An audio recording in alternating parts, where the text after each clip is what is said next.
Okay, sorry.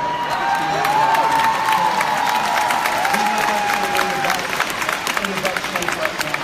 They're doing well comparatively according to folks here at the hospital. You see they're being triaged, being brought in still. You see over here they are still bringing in more stretchers, more gurneys as this just continues to unfold here. Dan, back to you. Thank you. If you don't think media is going to try to get into your hospital and ask questions, I will reassure you, and this I think is proof that they are looking for the story, they are looking for the headlines. That is their job to do. We need to be able to have a strong plan in place to be able to manage media when they come in. And not just media, but social media. People are going to try to post things. That's really important that we encourage our staff to be thoughtful about social media, especially in the event of a large-scale event that would happen like this. It's fine to post that you're okay, that you're safe, but making sure to put that out there to people to make sure we protect patient privacy at all costs, at all times, no matter the situation. Black tag patients, 5 black tag patients, requesting a walk to the scene. Requesting a walk to the scene. Alright, so that's a really sobering note. So they've identified 5 DOAs, or dead patients on scene, requesting morgue access to the scene. Most communities have a mass fatality plan in place when these situations do occur. But that's maybe a situation, again, we're going back to that family unification piece of things. You're trying to get a sense of where all the patients are across the entire incident. And we have patients still on scene. Family members will arrive to your hospital, so it's going to be important that you work with local EMS, and that's what you're going to be hearing happen with that morgue unit, to be able to identify who is going to be doing the identification on scene, and who's going to be able to communicate that back out, either through Department of Public Health, American Red Cross, or other memorandums of understanding you may have in place. So as you can see, we still have some patients that are moving along. Personnel from the morgue en route to the scene. Great.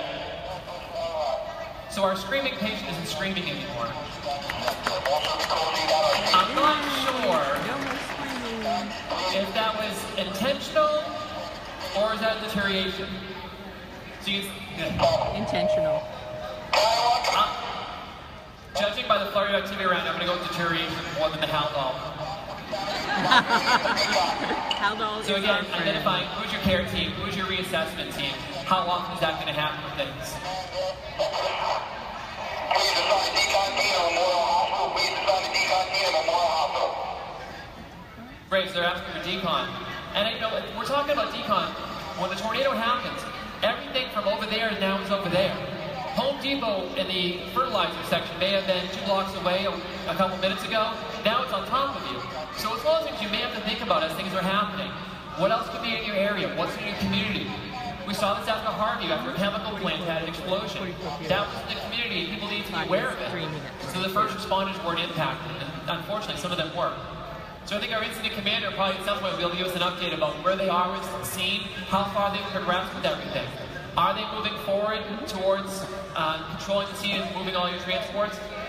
One of the important things we want to try and hear, and I haven't heard it yet, is whether they've actually transported all the patients from the scene. Okay, we're right here now. Incident commander is back with us. What have you got as far as the status of it? So far, all patients have been removed off the scene. Most critical first. We are currently we're moving our resources over to Memorial Hospital to augment them because they are currently having a lot of patients, as you can see. Mass devastation, there is currently 5 confirmed dead that remained on scene from the catastrophe. We're currently trying to get a total patient count for you at this location. Upwards of 24, I'm guessing, maybe more than that? More than that. Patient count is around 40 at this time. Most non-critical, but we do have a number of critical patients. What do you do from here? Have you got the resources in place now that you? We have a decon team responding to the hospital itself. We've also been in communication with the hospital itself to make sure that we help them in their need. We're having to use this portable situation here, obviously because of the damage to the hospital. How difficult is that proving to, as far as getting things taken care of? Well, actually, this is assisting a lot regarding having that mobile hospital team to make sure that the hospital itself is not overwhelmed. So having this outside, making sure that those critical patients get treated in a timely fashion. As you can see, we're also triaging our patients out here, making sure that we constantly continue to reassess them, make sure that they don't change into a red tag if need be. Let's get back to work. Thank you very much. So that's the situation out here at this point. Dan, things are